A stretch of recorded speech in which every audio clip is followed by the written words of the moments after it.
विकास ने कहा, ये समुद्र संसार का जनक और संहारकर्ता दोनों ही है।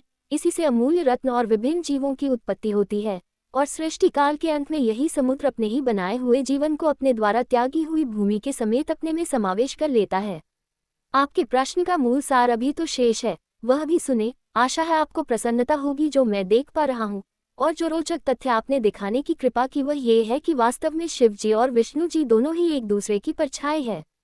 मैं देख पा रहा हूँ कि जब इस शांत समुद्र की तरह मनुष्य यदि उस ब्रह्मकमल जो कि स्वयं ब्रह्मा जी की उपस्थिति को दर्शाता है, जो अपने हृदय स्थल में शिव जी को बसाए हुए हैं, अगर उसी प्रकार मनुष्य ब्रह्मा जी के द्वारा दिए हुए मनुष्य जीवन में इस समुद्र की तरह शांत चित होकर शिव जी का स्मरण करे तो उसे शिव जी और विष्णु जी की कृपा एक साथ प्राप्त होती है, और उसे उन दोनों में कोई फर्क जान नहीं पड़ता। और जिस तरह आप स्वयं महामाया मुझसे उत्तम प्रश्न कर उत्तम विचारों को प्राप्त करना चाहती हो, उसी प्रकार यदि भय के समय भी हमारे निर्णय सही होंगे तो हम उस राह को प्राप्त कर ईश्वर तक पहुंच सकते हैं, जैसे कि आप हमें रास्ता प्रदान कर रहे हो।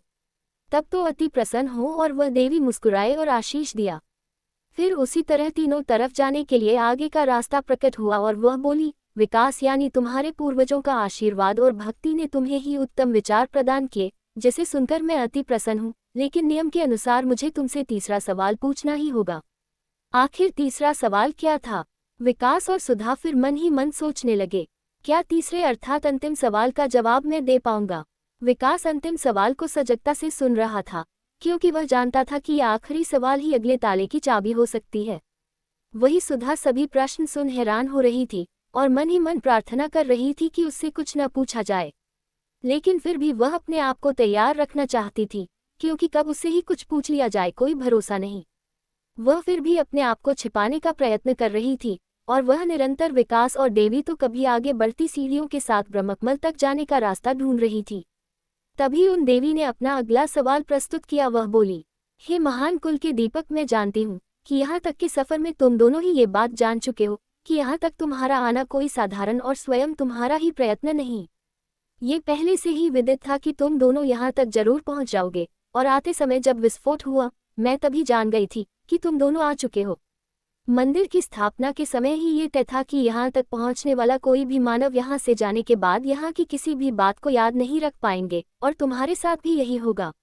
लेकिन शिव दर्शन के पश्चात शायद तुम्हें कुछ बातें याद रह जाए, लेकिन अभी वो भी तुम दोनों के लिए संभव नहीं। चलो ये बताओ विकास कि तुम्हारा यहाँ आने का क्या मकसद था, और क्या यहाँ आए बिना वह संभव नहीं था? यदि हो सकता था तो आगे तुम क्या चाहते हो? क्या इसके आगे जाने का तुम्हारा सामर्थ्य है? क्या अंतिम द्वार के भीतर तुम जाना चाहोगे? और तुम्हें क्या लगता है अंतिम द्वार में क्या हो सकता है? तभी विकास ने बीच में ही टोकते हुए कहा, हे महादेवी, अगर कृपा करो और यह संभव है तो मैं अगले द्वार में प्रवेश नहीं करना चाहता। संपूर्ण सृष्टि के दर्शन कर लिए अब, और आगे कुछ नहीं जानना, बस आपकी कृपा सदा बनी रहे। त्रिदेवों का आशीर्वाद मिल गया, इससे ज्यादा जानकर मुझे भला क्या करना? आगे जो प्रभु की इच्छा होगी तो एक न एक दिन अगले द्वार तक भी पहुंच ही जाएंगे, और इतना तो मैं जान ही चुका हूं कि इसका अगला द्वार इसी मंदिर तक सीमित नहीं। आपका कोटि कोटि धन्यवाद। बस यदि आप प्रसन्न हो तो एक जिज्ञासा का समाधान चाहूंगा। हे देवी, ब्रह्मकमल नुमा आकृति का रहस्य बताने की कृपा करें। विकास का जवाब और उसकी चालाकी जान देवी ने मुस्कुरा कर कहा, विकास, तुम वाकई चतुर और समझदार भी हो।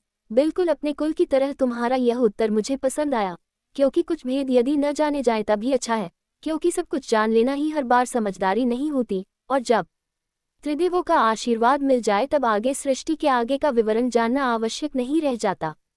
तुम्हारे सवाल का जवाब सही लगा, इसलिए मैं अब तुम्हें इस ब्रह्मकमल नुमा आकृति का रहस्य बताती हूँ। ये वही ब्रह्मकमल नुमा आकृति है जिसे तुम लोगों ने प्रवेश के समय देखा था।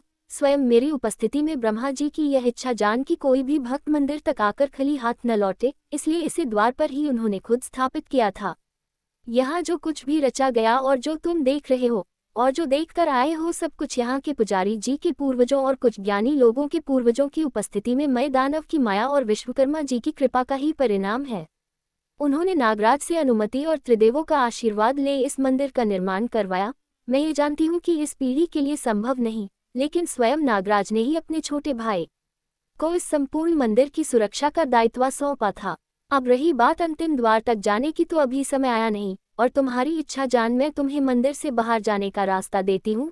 तुम दोनों यहाँ की किसी भी घटना का विवरण किसी से नहीं कर पाओगे, जो ज्ञानी होगा तुम्हें देखते खुद ही जान जाएगा, लेकिन मैं विश्वास दिलाती हूँ कि एक दिन तुम्हें ये सौभाग्य जरूर मिलेगा। ईश्वर तुम दोनों पर कृपा करे।